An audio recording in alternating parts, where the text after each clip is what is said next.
guys, welcome to 2025. It's a shit show, and we're back. Yeah, we take no responsibility or accountability for anything that has happened so far in the year. We have given ourselves a self-imposed exile for a little bit, but we're back. I just couldn't bring myself to do it. Yeah, it's been quite busy, and it's been a lot going on, eh? How you feeling, Matt?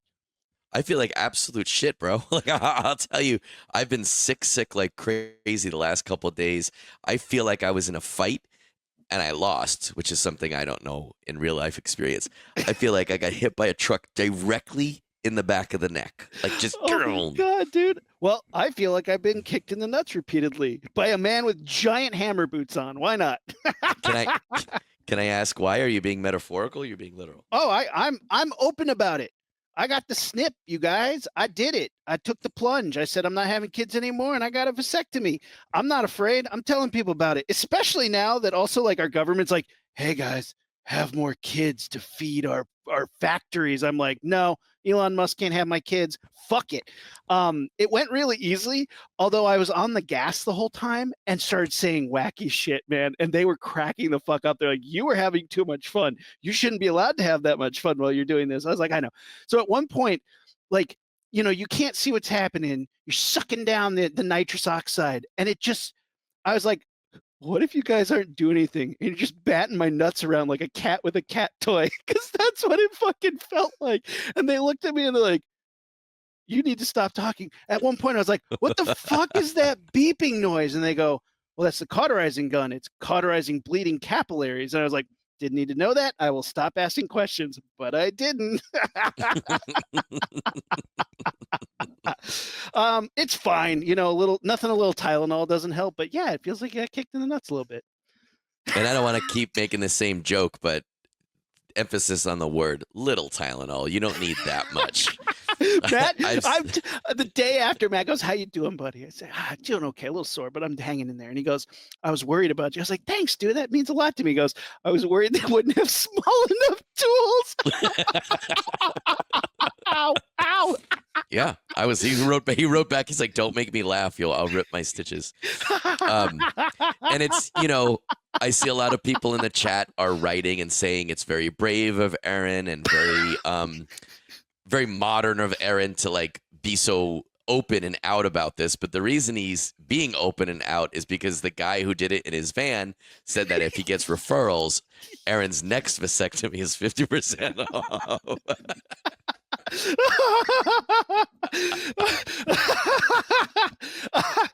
It was not in the van. It was a step up. It was in a Fayetteville, Georgia outpatient surgical center, which might as well have just been a van. It's the same. Yeah, it's the same thing. It's like in a strip mall. I kid you not. You walk in, you're like, this doesn't feel like a hospital. This feels like a work-live center that they just rented out and put some surgery equipment in. This does not feel like an official place to have open body parts anywhere near here. Here's the thing. Was everybody that was working there wearing the same t-shirt? Because as long as everyone's wearing the same t-shirt, it's official. That's how I judge it. If they're like, you know, if you have different colored shirts on, like you just came with whatever, not official. They did say, well, the nurse who was going to do this is stuck in traffic, so we might just have to wing it. I go, I can wait. I'm not in a rush. Why are you in a rush? We don't need to be in a rush. Yeah, that's the nut chop joke. They say that every time. They say that every time. That's whenever I'm in line for a roller coaster, I always go, do you see the bolt on the floor over there? I say that every time. That's the same joke. They're like, this is funny. Well, you realize that these nurses, they're like, let's just bat his nuts around like a cat for a minute and see what he says. You realize that these women, they were all females who did the procedure. Hats off to them for being pro and awesome. You realize this is every day. And I was like, look, this is the weirdest experience of my life. But for you, this is every day. And she goes, yeah, don't worry. By the end of the day, I'll have forgotten it. I was like, she's like, yep. This will not be memorable to me. I would have immediately looked at my crotch and said, hey, she didn't mean that. She did. Hey, little buddy. Hey, emphasis on little buddy. So what are we talking about today, Matt? This is a fun one. This has been on the list for a minute. Yeah, this has been on for a minute, but we're talking about famous falls. So as a kid, as a kid, I loved watching movies, watching TV shows, video games, and playing with my action figures in like a set piece where falling was a danger. And I have a pretty good list Oh, of my favorites here. I'm sure Aaron has some of the same favorites as me, but we also want to hear what you guys think. yeah. So you should Before we definitely let get us know. let us know, and let us know on social media, Facebook, Instagram. I'm not even on X anymore. I dropped it after that Nazi took over, but we're on Blue Sky, YouTube. Watch our handsome faces on YouTube. I mean, you're listening to us somehow, but tell your friends about us, like, subscribe wherever you can. Big shifting media landscape, so wherever you find us, please like and subscribe and share us with your friends, and let us know what your favorite fall movie is. But we're going to get into it, give you our list of our favorites on today's episode of the Launchpad Podcast 2025. Here we go. Ignition sequence start. 6, 5, 4, 3, 2, 1, 0. All engine running. Liftoff. We have a liftoff.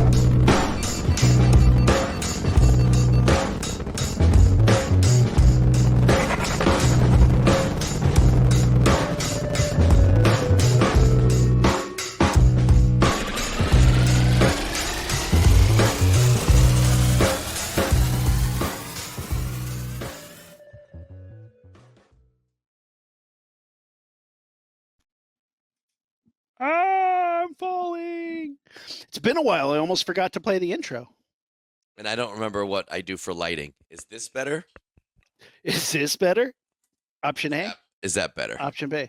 The first one was better because it didn't put a reflection in your glasses. There you go. I think the reflection's still there. It's Ladies, can you see my fine. beautiful eyes. I'm not worried about it. I'll just take my glasses off. You didn't worry Aaron? about what to wear today. You didn't Aaron, worry. where are you? Dude, You didn't even put on a shirt. You didn't give a fuck. So all the people who are all the women who are not on YouTube are currently clicking right now. Clickety click click click. Look. He's not wearing a shirt. I have this thing, like whatever I have is like some sort of chest cold, and it's deep in my chest, just where like my neck connects to my body. Is it from So, like, inhaling burning ash from all that's the part forest of it. fires? Yeah, awful, dude. It's been I'm the last so week. sorry. It feels like I just finished a crazy workout, even when I just walk out of bed. So I put on like Vicks Vapor Rub in the front, I and love like that shit. like Tiger Balm type stuff in the back. Yeah. And I did that thinking, oh, this will help. Now it's burning inside because of whatever's burning, and now my skin is burning on the outside. So all I did was set myself more on fire. For those who don't know, Matt is a redhead. For those who didn't rush when they heard he had his shirt off, he's also a redhead. He has that sensitive porcelain skin. Everyone who didn't come yet is like, oh, he's a redhead. Never mind. Never mind. He has that sensitive porcelain skin, and Vicks Vapor Rub and Tiger Balm. How does your skin not just peel off your body and be like? Well, I "Bye." thought it would. I thought it would like go into the muscles and burn deeper, like how like Tiger Balm is supposed to work. I love for like Tiger the Balm. first half hour, it just felt like everything on the surface was on fire. But I When didn't want Sammy- to. I didn't want to stain a shirt, so I put this little. There you go. You know, I just threw this little thing on here. Yeah, let those guns out. When Sammy was a baby, you had the baby vapor rub, and I was just like, it was like you can't just huff vapor rub, man. It can't be good for you. I'm like, it doesn't say I can't. right. Oh yeah. Oh, I loved it. I love vapor rub. Oh yeah, and Tiger Balm. But be careful. It's not what we're talking about. Oh going to the yeah, bathroom. you remember about what I did with Tiger Balm? I remember I have had this accident where you put Tiger Balm on your sore, aching hands from all the typing that I was doing or VFXing, and then you accidentally go and take a piss, and then you're suddenly No. That's how little girls burn their penis. Let me tell you. Let me tell you how a man burns his penis. Okay. Because I used to play. I've always been old. I used to play like 3 or 4 games of frisbee a week, and I had a tin. Ultimate Frisbee. I had a tin about this size, which is like Size of your palm? Like 4 inches. It was a tin metal container, and it had Tiger Balm inside. For those of you who don't know Tiger Balm, it's a balm. It's like Vaseline.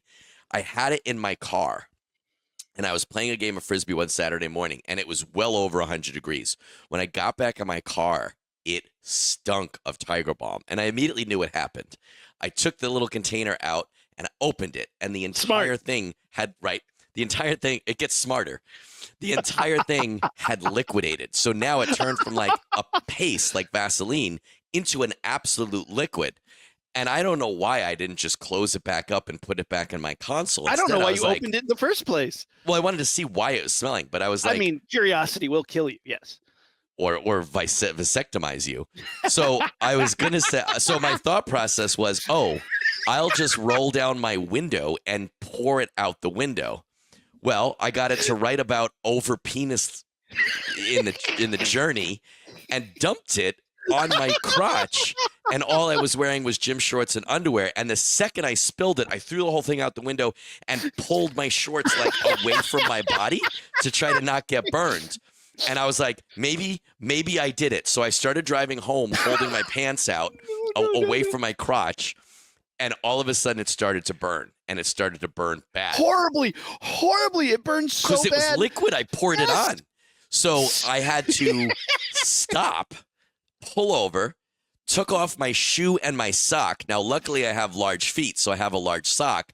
I put my sock on like a giant condom and then poured water all over Red the Hot sock. Chili Peppered that shit? You sock man that shit? You were like, thank you, 90s MTV, for teaching me how to handle this situation with a sock. It burned so bad. And then I flew all the way home to my apartment in North Hollywood. And then when I got there, I literally turned the bath on, cold water, and then just kneeled down in front of it. Like kneeled down but like under the faucet. And I know this from my hands. Any temperature makes that shit feel worse. Any temperature, cold, hot, it just amplifies it. The weird thing was it kind of felt like a cat was just playing with my balls.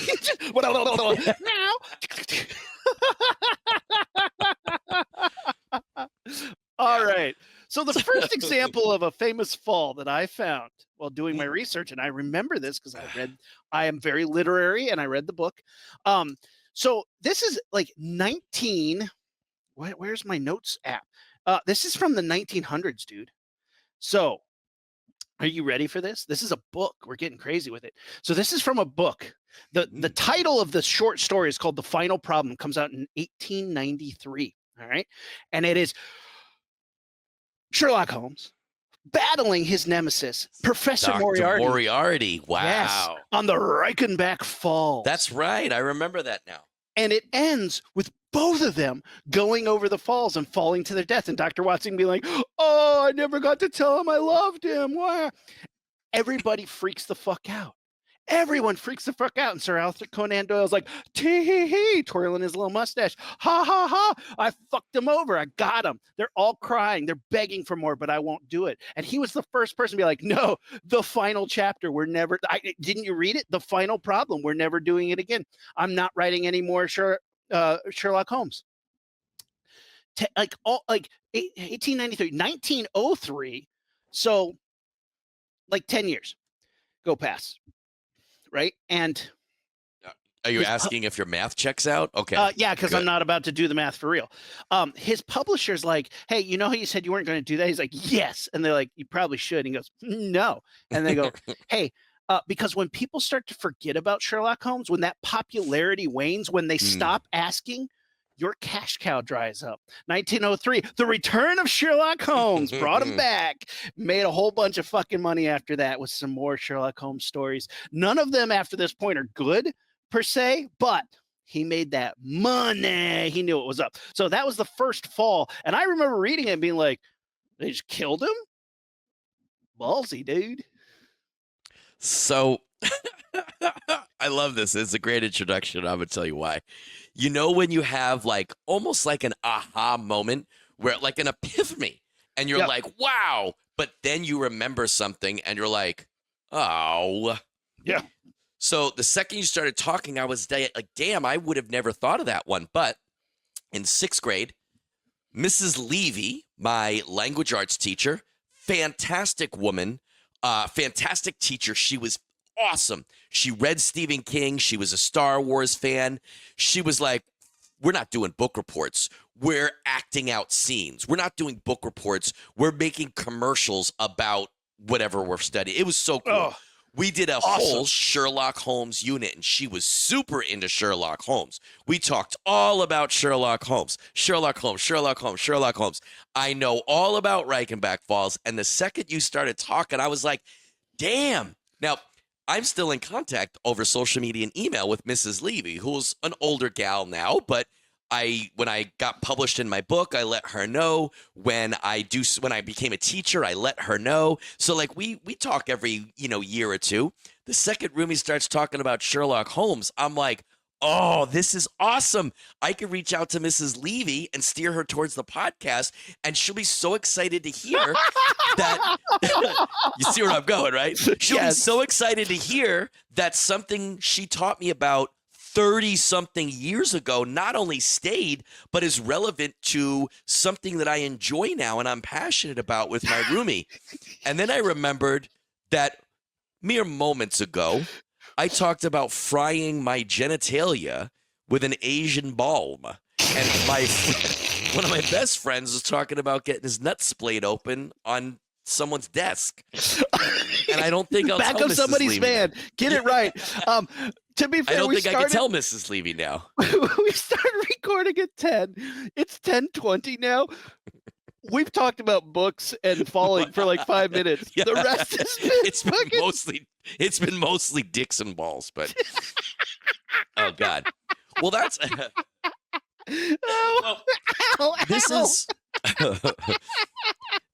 this is I'll try to steer us back now. This is an interesting topic to me, and I think as a kid, the reason, and I didn't think about this then, but I think about it now, the reason that this is a thing for me personally, but also is a thing in a lot of books and movies and video games, is because it is a great set piece. I think a lot of the ones we're probably going to talk about tonight have an action or a battle element, which is usually one or more characters versus one or more characters.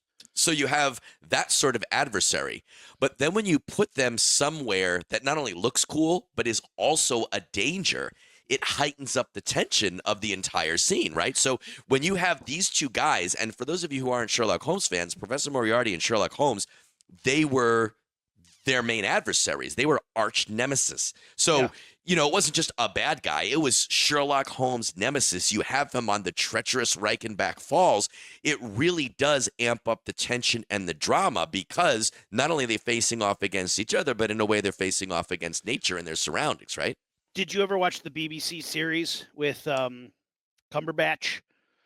No, the remote, I think I actually saw a couple episodes, but not a lot. The Reichenbach Falls episode, it's a rooftop this time. Awesome.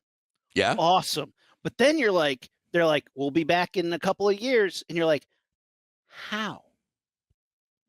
How are you going to do it? The lead up to it is incredible, because they're doing this long ass song that builds and builds and builds. I Run to the Rock by Nina Simone. And it builds and builds and builds and builds. And because like if you know anything about Sherlock Holmes, you know what's going to happen. But you're like, how is he getting out of this one? And the way they show it, which is from the public's point of view, from Dr. Watson's point of view, you're like, no way in hell did he get out of this one. It's brilliant. I loved it so much. Those shows are great. They did a great job. Really, really fun. Really great modernization of the story. Here's another thing, and we'll get into it a little bit more later, but in a falling death in a movie, it removes the onus of murder from a lot of these characters. Sure, that's true too. Yeah. Where it's like, you may have caused him to fall, but you didn't cause him to die, which you're like, wait a second. Yeah, you did. But the movie's like, yeah, but it's not as bad as if you just like shot him in the face. Right. Cut and a his lot of head times off. they have the good guy not be responsible. And like in Beauty and the Beast, the bad guy tries to stab him so that, you pull back your hand. That's not your fault, right? It's self-defense in a way. Vertical we'll get into self-defense. Beauty and the Beast in a second. I mean, let's talk about Beauty and the Beast now. This is the one I've had to act out so many times, but Sammy doesn't know what he's doing to him. Why'd he fall? Oh, what'd he do to the beast? I'm like, well, he hurt him. With what? A knife. Was he cooking something? She doesn't know that knives are also for stabbing. She doesn't know what stabbing is. She doesn't know what shooting is. She's a 4-year-old. She sees plenty of things, but like in Gremlins, when the mom has a knife and she's like, what is she going to cook? What does she need to cut? And I'm like, when she sees Chucky and at Home Depot at Halloween, he's like, ah, Yeah. he's got the Dembala knife, and she's like, is he cooking? Well, is he a chef? Is that mustard and ketchup on it? Yeah, what's going on here? Yeah, Beauty and the Beast is a great fall, too, because you have Gaston. Do you think she would love you? I love this scene. It's pouring down rain.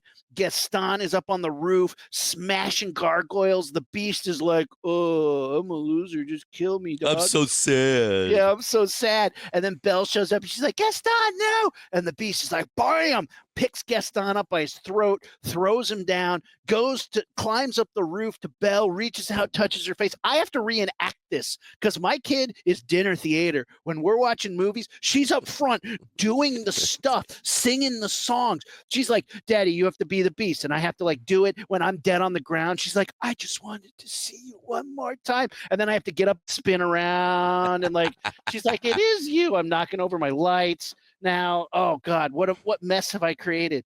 Oh, I'm backwards. I'm stuck. All right, turn around. There, that's good radio. So you have to act it out with her, which is hysterical. And at this moment, Ursula, you have to be giant. She's like, oh no, don't get me. It's hysterical. It's also exhausting. So like most people are like, I'm going to pop on a movie, zone out while my kid watches it. No, I have to be ready to act out the third act for dinner theater because here we go. But yeah, Gaston stabs the Beast with a giant knife, pulls it out, goes in for the kill, and goes, hooey, and falls to his death. It's awesome. And the Beast is blameless. It's right, totally. Can you imagine the pitch meeting? They're like, all right, and then the Beast is like, enough of this, and rips Gaston in half. And they were like, no, well, yeah, that's awesome, but we can't do that. Bites his neck. Okay, I mean, he toned it down a little bit. We're going to have Gaston be responsible for his own death again. That's all Disney, right. Though, man. I mean, look. It works. It's an important part of the equation, right? We're going to have to break down the best and worst Disney kills at some point because we both have young children. The kills are usually pretty gnarly. How does Rolo die in Hunchback of Notre Dame? Does he fall? I may not have ever seen that start to finish. I think he might fall. You guys are going to have to let me know. That's the one that I'm probably least familiar with. That was like when I was in high school and I stopped watching that unless I was babysitting. And if I was babysitting, it was only a couple minutes. He falls to his death from the top of Notre Dame Cathedral after being pushed by Quasimodo with a gargoyle breaking beneath him as he tries to attack. Wow, another one added to the list I wasn't thinking of. In Tarzan, the dude falls, but a vine wraps around his neck and gets pulled tight. Does it make that cartoon noise too? Yeah, exactly. It sounds like a spring. I thought you were saying that the death itself got Tarzan excited. So we go to the trampoline park lot, and there's a rope that you can swing across, and like I go, oh, and Sammy's like, "What are you doing?" She doesn't know who Tarzan is. She doesn't know who George of the Jungle is. There's no reference to this character. I guess whatsoever. that trope is kind of done. And I'm also like, no interest in really explaining it. I guess I'll stop making that noise. Well, let me give you hit me, man. This is probably my pentultimate. It's one movie, but there's two scenes that really get three scenes really that get me. All right. You get Indiana Jones and the Temple of Doom, which was my favorite growing up. I think it's probably the most accessible for kids. Which is surprising to begin with. Which is surprising, to be honest, because the other two not as fucked up. Yeah, it's the only one with child slavery in it, so maybe I related. But I mean, Short Round, immediately you're like, I'm that kid. And they're like, we're going to torture that child. But you get this movie where there is this essentially like a sacrifice/torture chamber that is risen, right? Like it's up, it's on this kind of like a cliff. There's fire and lava and magma down below. Then they have this cage that they put a person in and lower him into the fire. Then you see that. Awesome. And I'm like, tell me more. Then there's I don't remember the sequence of events, but there is a fight that happens there where Indiana Jones is knocking people off this ledge into this fire. Awesome. I reenacted the shit out of that over and over again.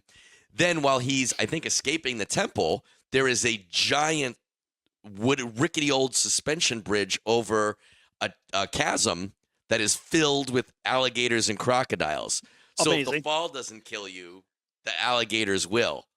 Awesome. It just has a check and check and check. Gross food, check. I Snakes, could watch check. a 2-hour movie of people fighting on that bridge and falling into the alligators, and then they're fighting and they're shooting and they're machete fighting. Then he turns and he chops the bridge. The bridge falls in half, and the people are fighting and kicking each other off of the bridge halves that are dangling. They're bouncing off the rocks. They're smashing on the bottom. Then you see the alligators death rolling all. Oh, there is no so better good. falling death. And it there's not any one specific death that stands out to me.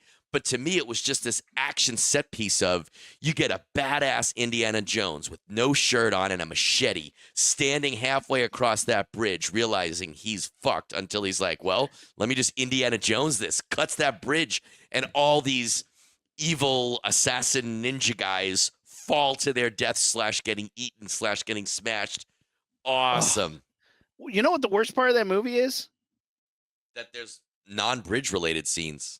Kate Capshaw, the annoying. Oh, for sure. Yeah. Like you're like, you know what will make this movie many times you know what will make this movie better? Hot blonde. Yeah, definitely. Theoretically. This movie, let's make her as annoying as fucking possible. Let's make her one of the most annoying characters in all cinema. Everything that happens to her is hilarious for one scene. It's the entire movie. Sorry, entire Kate. movie. Kate just unsubscribed. She was like, I was watching even though I know he's a ginger, but now I'm not watching it. No, I'm not watching. Unsubscribe. And look, it's one of the worst tropes to put into a movie is like the helpless, annoying woman. Not to say she didn't earn that character. She really did make me believe that was who her character was. But like, oh my God, every scene she's just like, and you're like, oh, stop it. Stop. Even the little kid's cooler than you. And he's really annoying he's too. Awesome. No, he's annoying, but he also is awesome, right? So like 3PO is annoying, but 3PO is also kind of cool for the dynamic that he At least he's a robot. If he was a human, pow, pow, pow, pow, pow. But he's not. He's a robot. That might be, if we can deconstruct that for just half a second, that might be the absolute nerdiest thing you have ever said in your life. You just said a robot is cooler than a hot blonde. That's what you just said. Well, I mean, I'm not debating it. I don't disagree. But there's no nerdier thing to say than that. There are plenty of other hot blondes in other movies that aren't helpless. That Agreed. aren't. That kick ass. That at least look, she can be helpless, but don't make her annoyingly helpless. Everything. Yeah. Incites magic flute voice screaming from her. You're not wrong. And it's yes, I would rather 3PO, who is the same character, by the way, the exact same character. It's just he's a robot. If she was a robot, maybe I'd be more. You know what's funny though? Steven Spielberg married her after seeing this movie. Mm-hmm. Yeah, he was like, you know what's even funnier? Did they stay married? No, yeah, maybe. No, I don't think so, because every time he opened a cabinet, she was like, oh my God, yeah. The first sign of a spider in a house, cockroach, whatever, you did that. And then she fell to her death off of a bridge. I'm tacking on to Indy. You ready? Yeah, more. I mean, you could have the next movie has some Indiana Jones and the Last Crusade. I think my favorite part of that. Yeah. You get a World War I tank at the end. Yeah. And they're fighting off of that. And as they're fighting off of that, people are falling off of that. It's also speeding toward a cliff, so you have a double fall there. Yeah. But you're on this tank, and there are guys fighting. Some guys will fall onto a tread, which is rolling, so then that's rolling towards the edge of the tank, and they got to get off. It's a very, very much a video game scene, right? Like, that could easily be a video game level. If you ever played Uncharted, it's just this. This is what we're doing, you know. Like it is such a cool, and I love. I'm going to throw up the picture here. Yeah, that's so after good. He's fallen off. But I love the idea he's fighting Nazis on top of the tank and throwing them off. They're getting crushed by the tank. They're getting crushed by the rocks as they, hang on to the tank, and the tank smashes into the rocks on the side. And I love the idea that there are areas. If you think of this tank, if you guys know what a World War I era tank looks like, it's just like a giant wedge. It's a flat top it's a flat space on top, more or less, and the edges are the treads. So part of that flat space is rolling towards doom. If you stand or lay on that, you're going to get run over by the tank. So there's guys that keep getting knocked on there and then have to get off in time to not fall off the tank and then get run over. It's awesome. It's a Mark 7 tank is the name of the type of tank that this was. A Mark 7 tank. Built Kate Capshaw's Googling that right now. Yeah, built for the movie, but it is a World War II tank based on a World War I model. They had that slimline thing so they could go over trenches easier, which is interesting. Yeah, because that was big for World War I. Yeah, that scene to me, awesome. that's even though that's not necessarily falling too high, you are still falling off of something, still falling into something. I loved playing shit like that.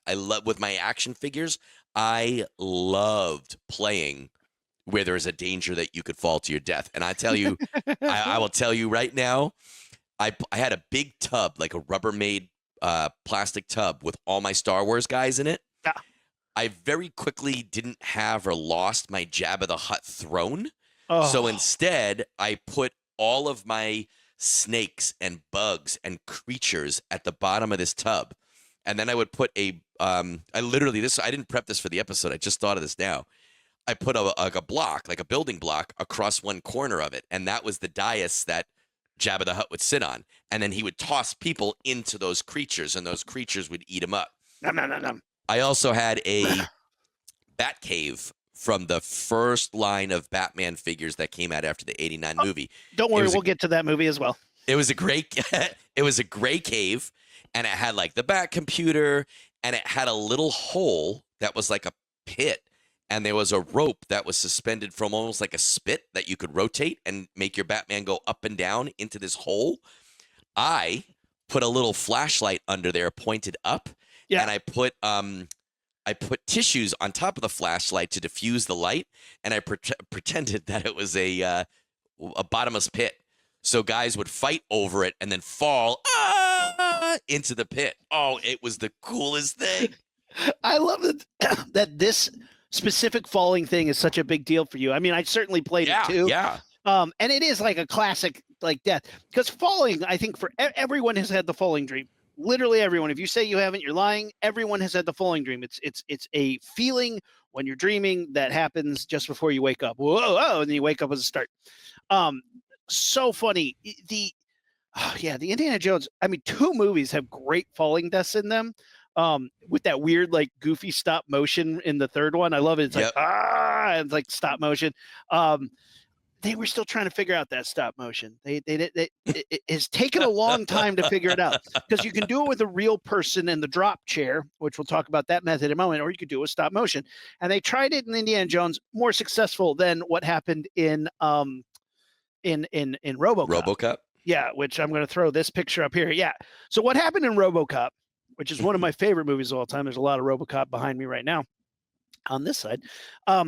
In RoboCop, when he throws the guy out the window at the end of the movie, and the guy falls, they're like, force perspective. We need to elongate his arms to enhance the force perspective.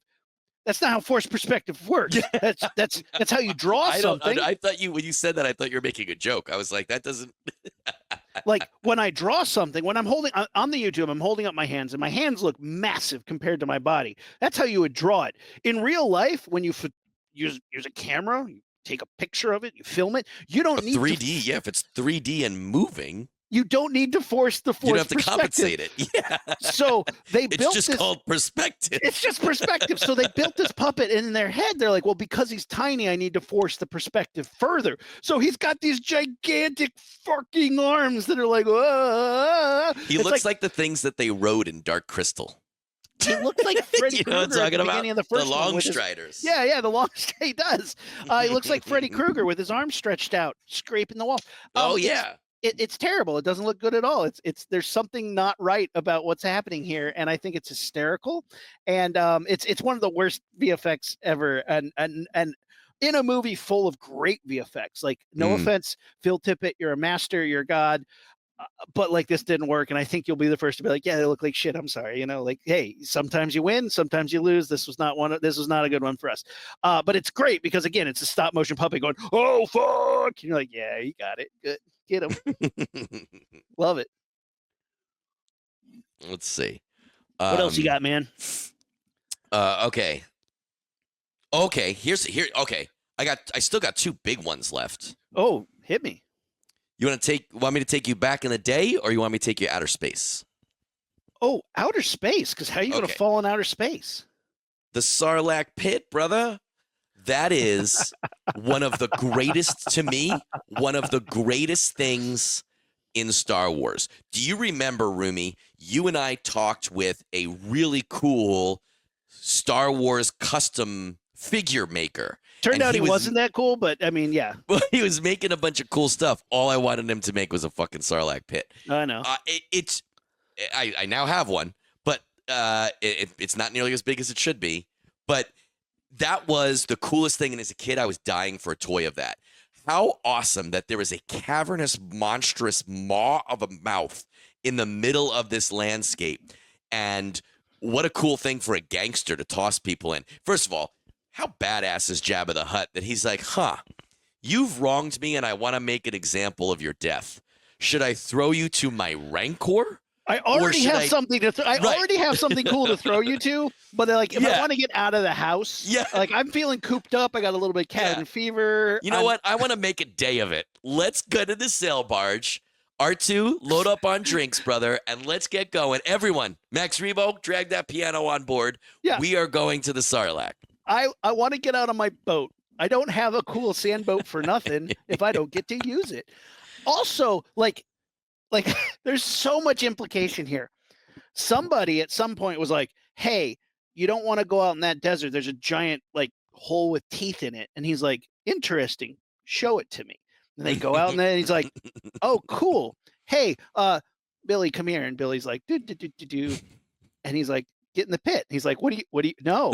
It's like, it's like, it may have sounded like a request, but it's actually an order. You get in the pit. And the guy jumps in the pit. Is like, nom, nom, nom, nom, nom. Pretty cool. All right, we're going to do this again. Like, he had to have formulated this. This isn't the first time he's he probably then like the next guy, there was he dropped a guy in, and the guy did not go directly in the mouth. He landed on the outside, and Jabba's like, oh shit, now I got to send a guy down there. All of a sudden, tentacle comes out, grabs that guy's leg. Jabba's like, everyone in the sail barge is going crazy, right? Now, here's the thing. I'm a mercenary. I might not even be a mercenary. I might be a Jedi trying to play it cool, not draw too much attention. I'm at Jabba's for a mission or to recoup after a mission, whatever. But I'm at Jabba's, and I hear there's going to be an execution at the Sarlacc. So I'm like, yeah, fuck yeah, I'm going. Yeah. It's this guy named Luke Skywalker, and I'm like, oh, okay, cool. And I'm on the barge, and he bounces back off of the springboard, and all of a sudden a fight breaks out. And I'm like, nobody fell in the pit. And then all of a sudden, a Weequay falls into the pit, and I'm like, yeah. Then another one, yeah. Then Lando almost falls in the pit. But then that tentacle comes back up. Yeah. Then Boba Fett, where? Into the pit. I'm like, I've been here for 7 minutes and 12 guys have already fallen into that fucking pit, right? That's awesome. And then, like, you haven't thought for a moment that this ends with the entire barge exploding. You're like, no. I'm not thinking that far ahead. 80 people here. They're going to get it under control. The Jedi's going in the pit. There's no way.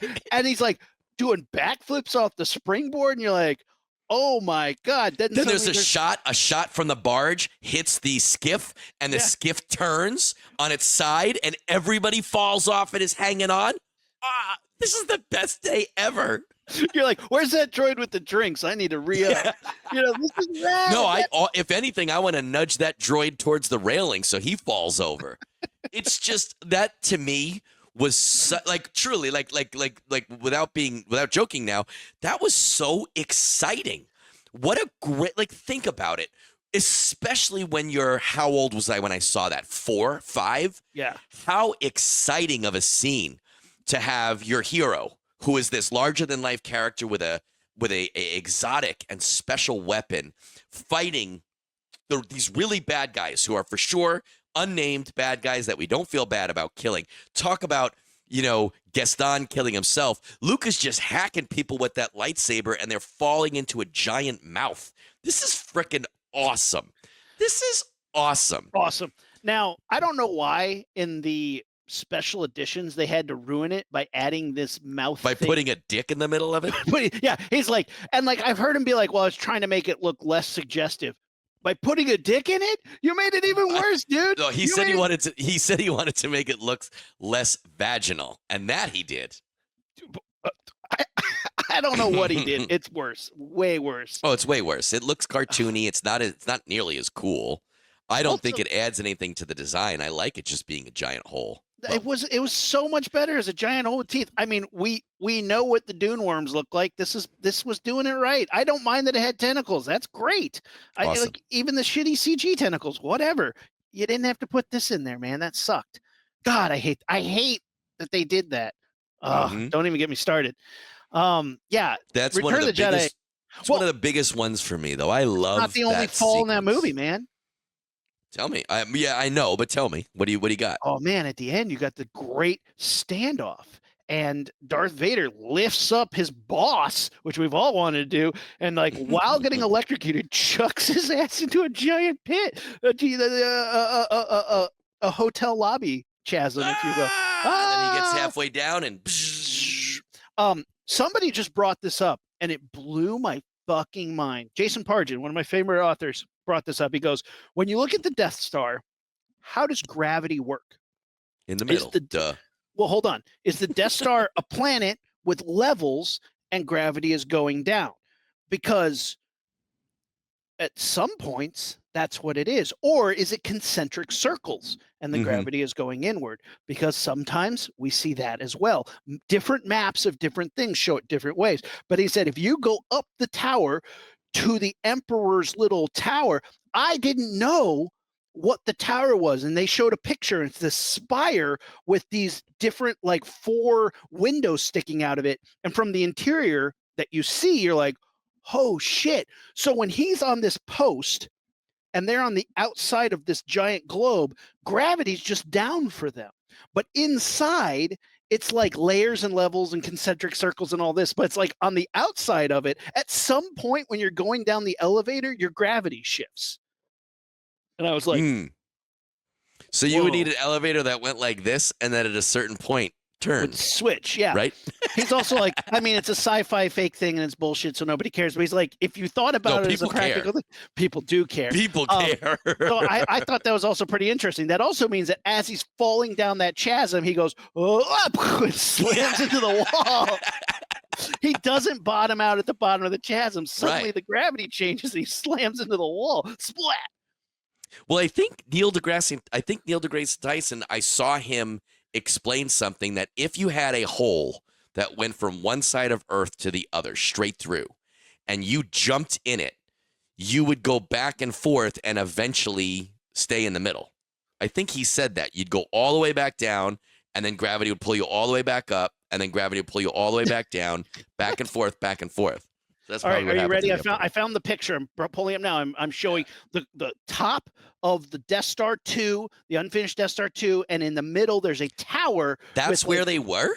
That's where they were. Really? He's 100 stories up. Yeah. Huh. I didn't know this until like. No, I didn't know that either. I wouldn't have said that. Right? Well, when you look at it and you look at all the breakdowns of it, like, oh yeah, it says Emperor's Tower right there on the internet. Because there's tons and tons and tons of breakdowns, and I'm bringing up these pictures.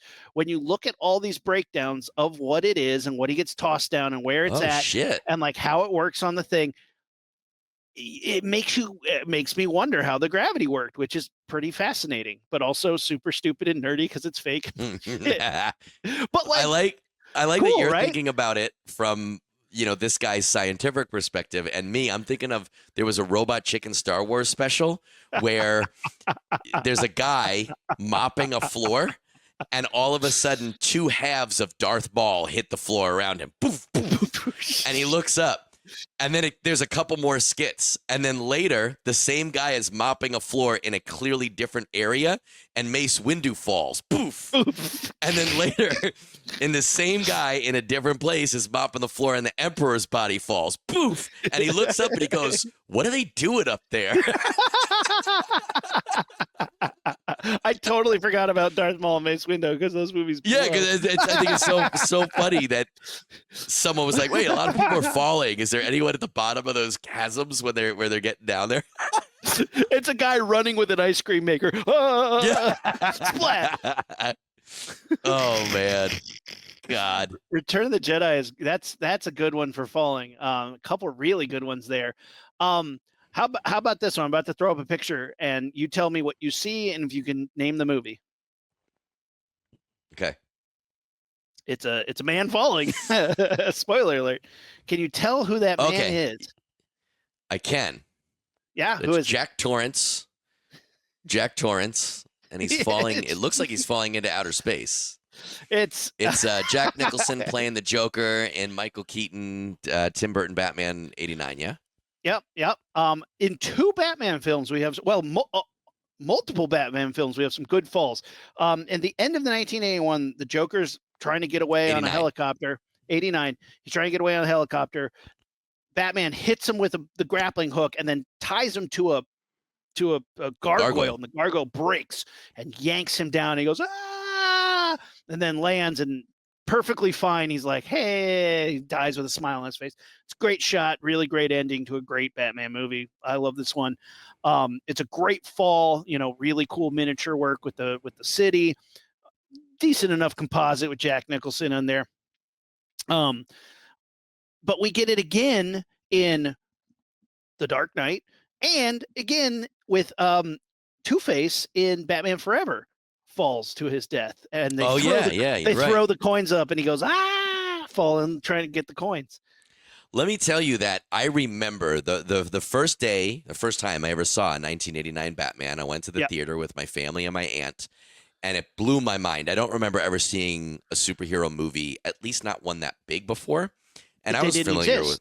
It was really one of the first ones. Unless you saw Superman, I guess that's it. Nope. I mean, I probably had seen it, but I didn't care as much or whatever. But I knew Batman.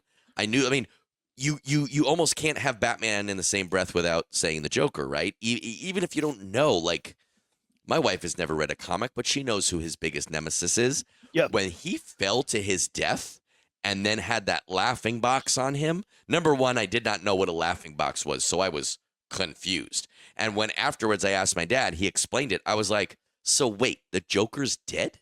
I could not understand that they would make him face off against his biggest nemesis in the first movie. Because I guess even as a kid, I understood there'd be more. And they killed him? And I was like, what? I could not understand that. And I still kind of can't. I couldn't understand that. This is before we ever thought that there'd be sequels. There weren't. I guess. Other than Superman, there weren't more movies, and Superman killed the big bad, but there was always Lex Luthor in the back pocket, Sure, yeah. They didn't know what to do with it, so they had to complete the story, and it's crazy. It's a crazy kill. I always hate when you show somebody fall to their death and they're fine. Even you can. I don't think you would be able to read his expression if he fell from that height. Sure. He would. Oh, you don't mean that they're still alive. You just mean that their body is not pulverized? Yeah. Drop. Yeah. We've all seen melons drop from shorter heights than this. Yeah. And what happens to a melon? Now, our bodies are no stronger than melons. We have a skeleton inside, but everything around that skeleton would pulverize, and that skeleton would shatter into a million pieces. Your skull would bounce half the distance of your fall back into the air. That's how fucking physics works. Your skull would hit the ground, fly back up into the air, and then fall down again, splatting you even more. It would be just one of the most horrific things you've ever seen. I don't want to out and out debate you without scientific proof, but from personal experience, yeah, there was a time over the summer where we bought a whole bunch of fruit at the grocery store. We Sure. put all the groceries down, and one of the bags tipped over, and all the melons started rolling, and I grabbed all of them except for one honeydew, and it rolled down off of the counter. Now the weirdest thing was, as it fell, I thought that its arms were proportioned in forced perspective, even though they shouldn't have been. And then when it hit the ground, this is the weird part. When it hit the ground, it looked fine, but I heard. Well, honeydews have that weird built-in like membrane net, and watermelons are the ones that explode. Yeah, I mean, but seriously, I mean, how many times have we seen a movie where they fall from an impossible distance and they just cut to them like lying on the ground? Like, Yeah, I think that's Hollywood. It probably would be paste, right? Just evaporated, just yeah, red mist all over the ground in a large radius. It'd be terrible. It'd be so gross. That movie is notable to me, and I did consider that for the ones that I wanted to talk about. But for me, now that we're talking about it and I'm thinking about that scene with the helicopter, he fights a couple guys and knocks at least one down the bell tower of the church that they're fighting in. There's a guy that he's fighting, and the guy knocks Batman off of the ledge. And when he looks over to see if Batman has fallen, Batman is hanging on to the underside, swings up with his legs, grabs that guy, and I guess throws him to his death. But he kicks that guy down the tower. Maybe he just landed a couple levels down. But like they were fighting over this, what would you call it? Kind of like a spiral staircase where guys were falling down. That was awesome. Yeah. Batman was pretty questionable with his "I don't kill" ethos here, and then in the second one, he's like, Burton "Fuck it, movies, yeah, I'm gonna stuff dynamite down hold this bomb, idiot." Pants. Yeah, my vow is not to shoot you. I'm not shooting you. Guns are a coward's weapon. He gave that bombs are cool. He gave that clown a vasectomy he won't forget.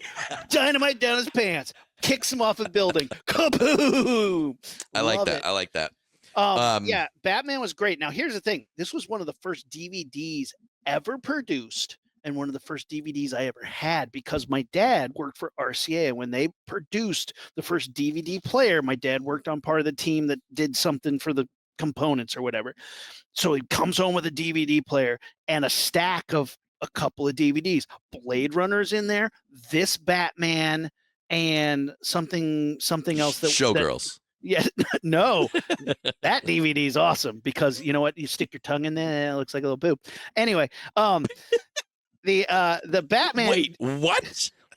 The Showgirls Blu-ray. Yeah.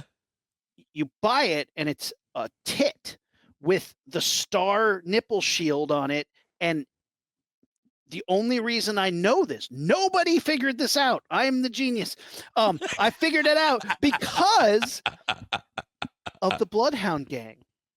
Because the Bloodhound Gang's first CDs, You and Me, Baby, Ain't Nothing Second But Mammals. CD, but go ahead. Okay, second CD, so you're a bigger fan. Hooray for boobies. Hooray for boobies. It says on the side of the CD, stick your tongue to create a nipple.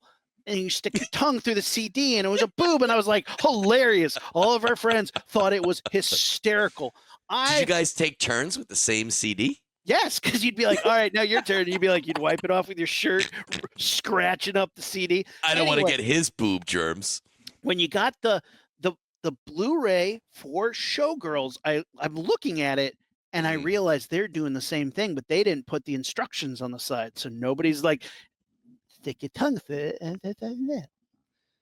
Brilliant. I don't own it. I got to buy it now just so I can look at it. It's downstairs in the closet. I have Hooray for Boobies behind me. It's in the shelf, but I don't want to take the time to get out. Amazing. We'll have to do it the next episode. Yeah, I'll send you a picture. Speaking of Showgirls, so when she throws the club manager out the window, he falls to his death. So we had Batman as one of the first DVDs, and you had to flip it over halfway through because the DVDs weren't. Oh. Yeah. Crazy, right? Kicking it old school. Do you ever have a moment in the movie theater when somebody fell to their death and the whole audience went, "Oh"? Because I got one. I was gonna say probably, but I can't think of one off the top of my head. Titanic. Oh yeah, everyone says it for that dude. When the dude fell and he clips off the propeller. He's falling, and his head clips the propeller, and everybody in the theater went, "Oh!" Yeah, Great. that's true. I didn't think of that one. That's a great fall. There's some really good falls in that one, and they're all really sad. That makes me think of another one in the movie that I was already going to say. So, oh yeah, what is that? bringing you back to 1933, Oh fuck! black and white, I wasn't born yet. a little. That's true. A little movie about a big monkey called King Kong.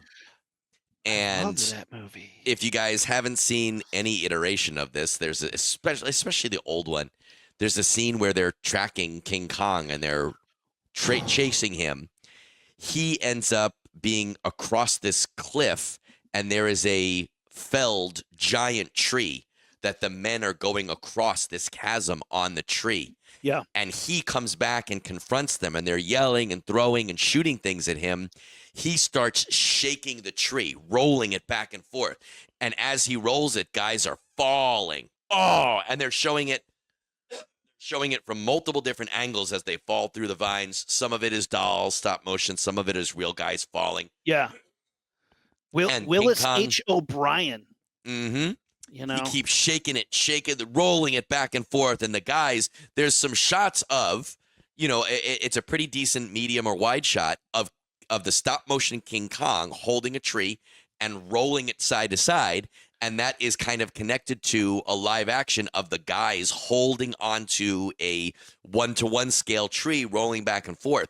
And they are falling off. And I believe you can even see some of the guys hitting the floor, boom, when they hit to the bottom of the chasm.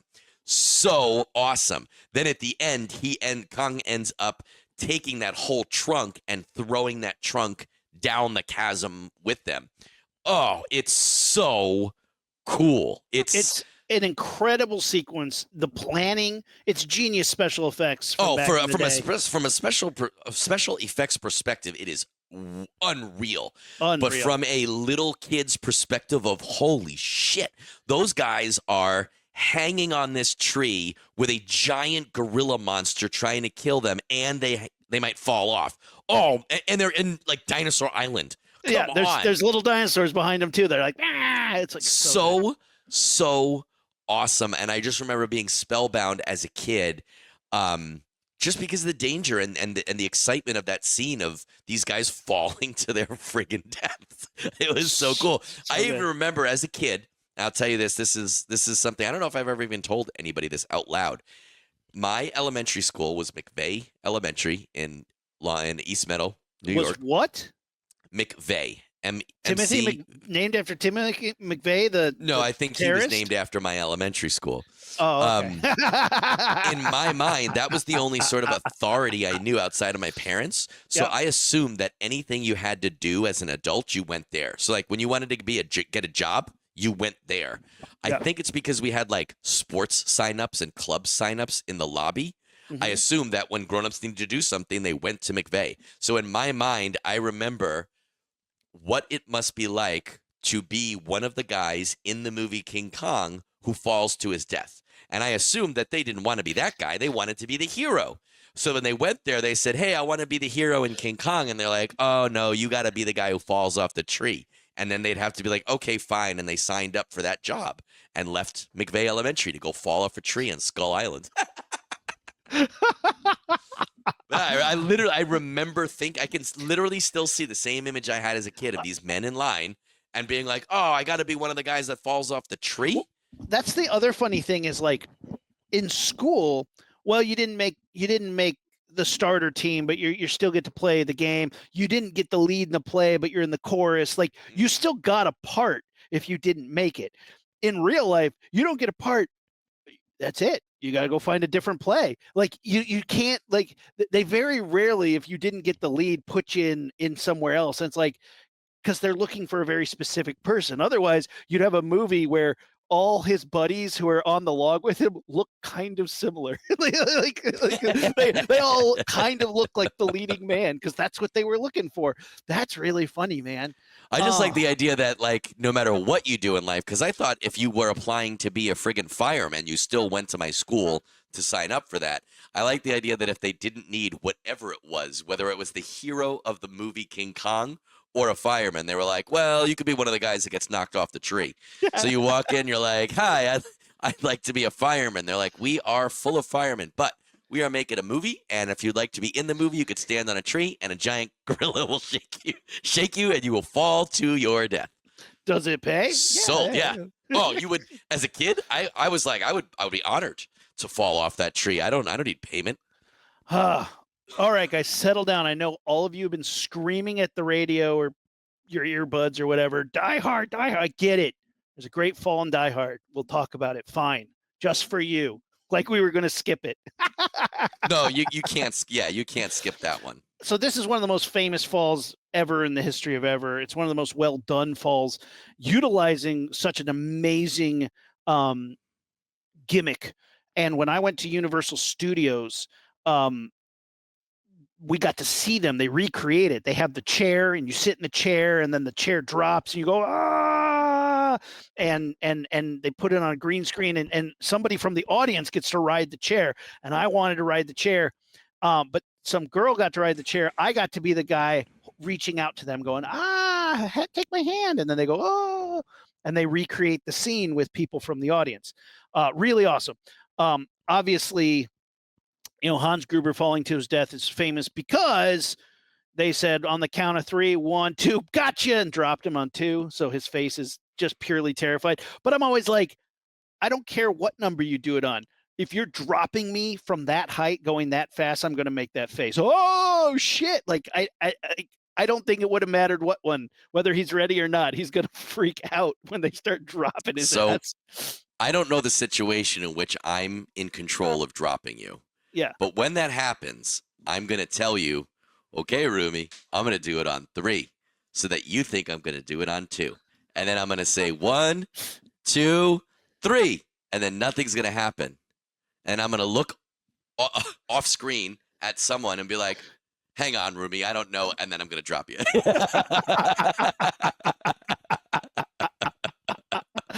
Also, he's an actor. He's going to make that face no matter what number you call. Like, he was going to make a face. It wasn't like he was going to be like, I was expecting this to happen. I saw him in an interview, and he's like, that was actually one of my second best performances I've ever done. The face that I was going to make, had they given me that extra second, was way more believable and way more real. You would have really liked that, but it's lost to time because I was not prepared. That's how they killed Houdini, man. He wasn't ready. They did it on 2. They said he was going to punch him on 3. Same thing, yeah. I know, right? Oh, my God. So, yeah, Die Hard, obviously one of the greatest falls in the history of ever. After this, it's all honorable mentions. You got any other good ones, man? Well, I mean, go back to King Kong. I didn't think of it, but King Kong dying at the end. Falls King to his Kong, death, like, yeah. That, and he bounces in the first one. He bounces off the. I don't remember if it was in the Peter Jackson or the 1970. Was it 77? 79. The 70s Kong. Oh, But I know he bounced when Kong. in the Sorry. in the 30s. He bounced. I love the 70s Kong for what it is. Love it. But I grew up in it. But in the 30s, he bounces. He hits not a railing, but a landing around the building as Boom. he falls. The Peter Jackson one's great too. I mean, I don't mind it. I think it's way too long, but it's a beautiful, well done. No joke. I walked into that movie like King Kong is a property that I fucking grew up on. Mm-hmm. There's things that you can do. You could bastardize it. You could shit on it, and it wouldn't bother me. King Kong, I was worried about, and I wasn't the biggest Peter Jackson fan at the time.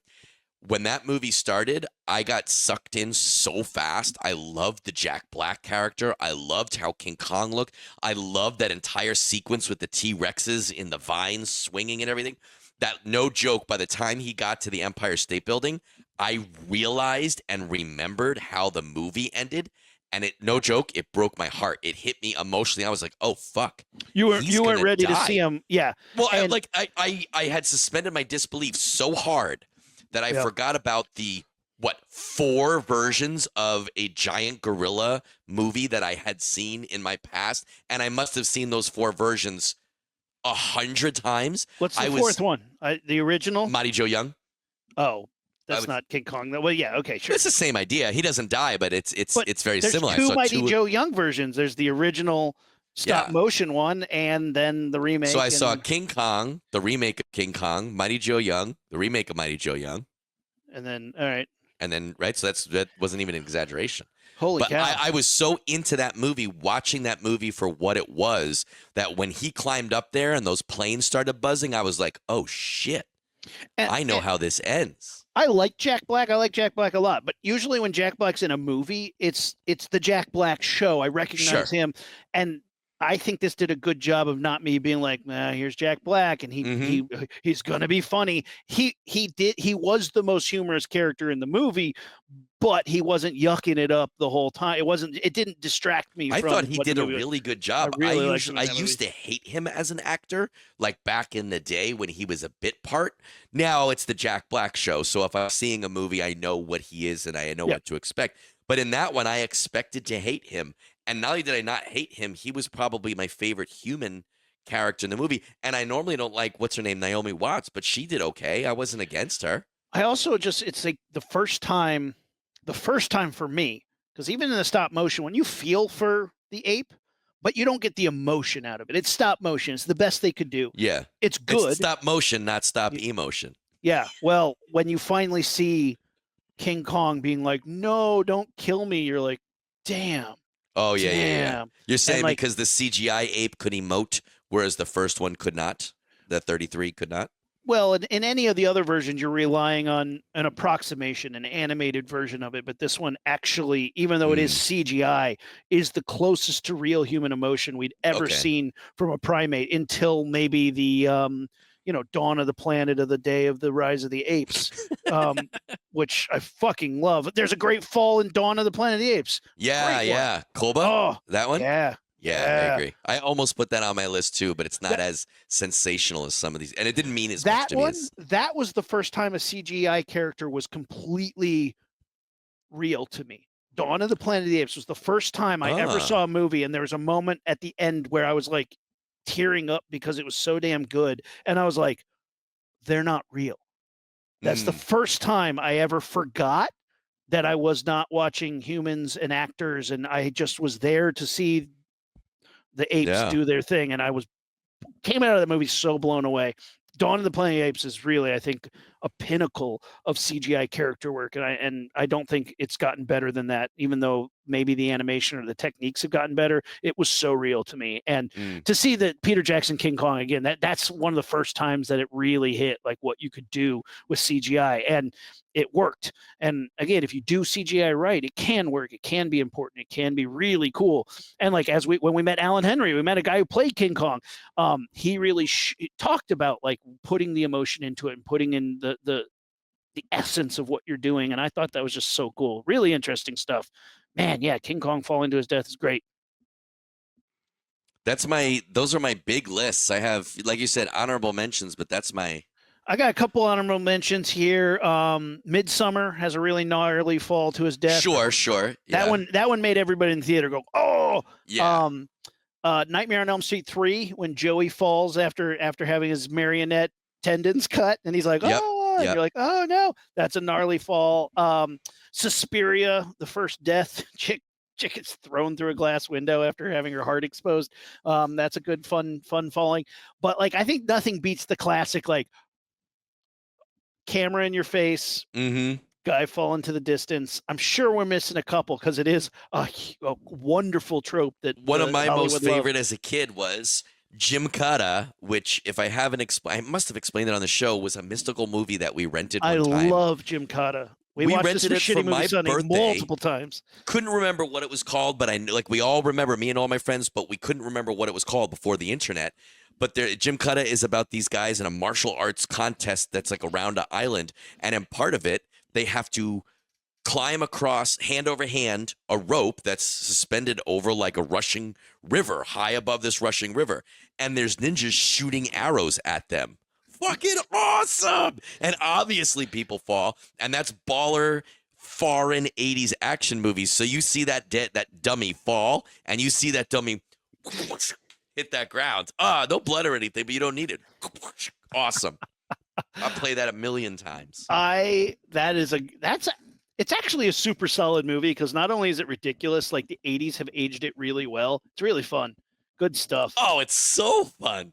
You can't not watch it. It's just it is a good time. I want to have a sleepover for my birthday now and have everybody come over and watch Just that. watch Jim Cotta. You can't have a bad time. It's super fun, super stupid. Just somehow every place he goes, there's bizarrely convenient gym equipment or Mhm. natural features that look like gym equipment. Like, who put this pommel house here? And they're like, it's not a pommel horse. That's a well. That's A a water thing next well. to a. You know how they have those things next to wells, and we're like, no, I don't know how they have things next to wells. Yeah, what Yeah, is you know, that? it's kind of like a big bump, and then it's got handles on it. You mean like a pommel horse? No, like a well thing. Listen, man, I do karate gymnastics. I know what to do with that. What do you guys do with this? I don't know. We put our fucking bucket here. The prop guy put a bucket on it. What do you want? two Okay, so incredibly sturdy branches that just happen to be exactly parallel. In nature, nothing is exactly parallel, but these two very low, very sturdy branches perfectly aligned for him to whoop, whoop, So- whoop, whoop, whoop, whoop. every time me and Rumi do a panel at a con, Yep. like our high water mark is if someone comes up to us after that panel and says, guys, we saw your panel, we loved it, we had fun, or we have a trivia question for you. That's always our like pinnacle after the, that's the bar we're trying to reach when we do a panel. Yep. I'm gonna say a new bar for the show is I want someone who's not a 13-year-old boy, a grown-up, to say, guys, I didn't know what to do for my birthday this year, and I had a Jim Cotta movie night / sleepover, and it was awesome. Here's I the want well someone thing. to take inspiration. Yeah, there's the pommel horse.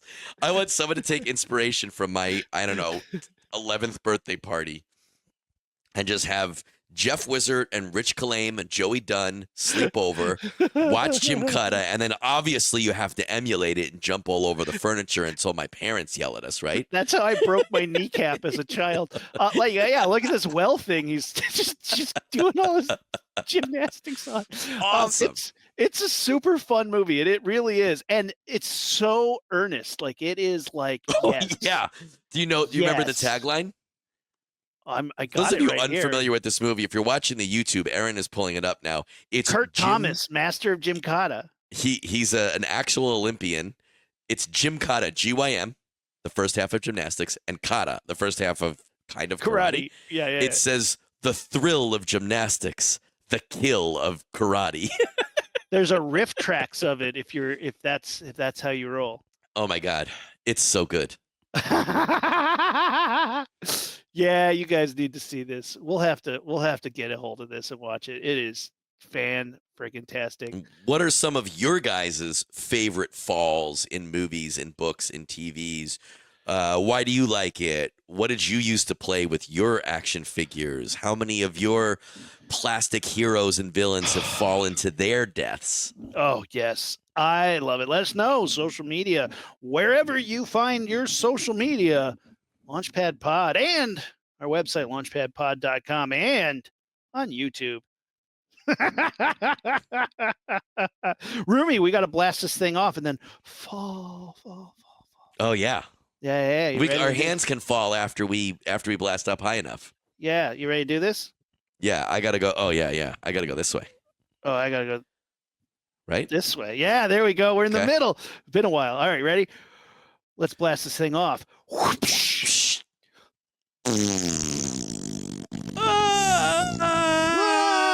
Ah, we're the Rocketeers, and we're